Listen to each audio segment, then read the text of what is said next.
อัน เร่งมันจะเร่งเลย แต่ว่าไอ้อยากถามคำถามหนึ่งว่าอันน่ะ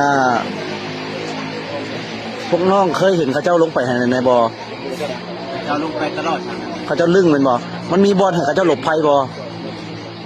มันมีบ่อนที่เขาเจ้าสามารถมีชีวิตรอดอยู่เป็นบ่แต่ว่ายันพุ่นหนาวฮะ โอ้ หนาวแห้ง เดี๋ยวนี้ไอ้อยากถามว่าจุดที่พวกน้องคิดว่าเราไปเห็นมันไกลจากจุดที่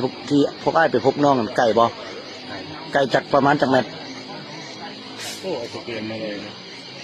500 เมตร ฮะฮอด500 เมตรหรอ มันลายแยก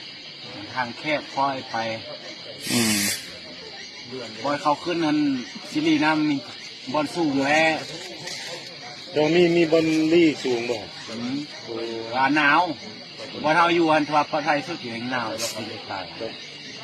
หนาวบ่ อืมโอเคขอบใจเด้อ